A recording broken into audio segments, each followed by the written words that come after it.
A rather devastating end for one family after a week-long search for a man and a one-year-old daughter. Sacramento County Sheriff's Department recovered the bodies of Kyler and Kaylee Jackson in the Georgiana Slough, that's in Ileton. And last night, Jackson's car was pulled out of the water.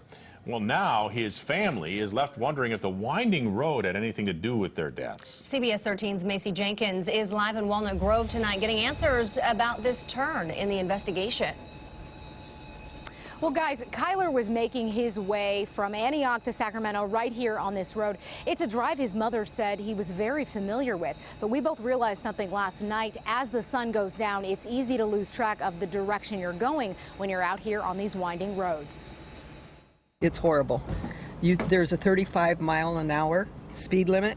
And people go anywhere like 60 or whatever. Winding along the banks of the Sacramento River, it's easy to find yourself driving just feet from the water. It's a horrible road. 7 days after the Jackson family last saw their son Kyler Jackson, his Ford Taurus dragged out of the Georgiana Slough. The 23-year-old's body was found 2 miles south of the car, and the body of 1-year-old Kaylee Jackson another 5 miles south of her father. It still did not answer how his car got into the river. Jackson's mother, Carla Jackson, says her son often took Highway 160 on the way to Sacramento, but doesn't believe he would have driven on Andress Island Road. Not after a year and a half would he have all of a sudden made a right turn instead of a left at the Walnut Grove Bridge. He would not have done that. California Highway Patrol now investigating what led that car to end up in the water. Brooke Weir says he's been driving these roads for more than 50 years. He doesn't think an accidental slide into the slough is possible.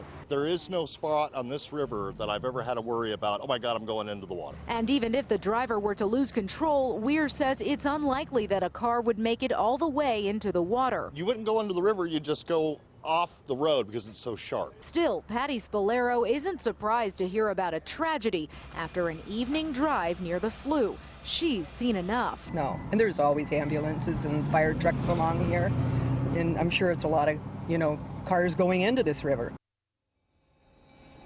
And this all started as a missing persons case with Antioch Police Department. So if there is going to be an investigation into the disappearance of Mr. Jackson, that will be handled by Antioch Police Department. All right, Macy Jenkins reporting live for us tonight. Macy, thanks. Well, the crowds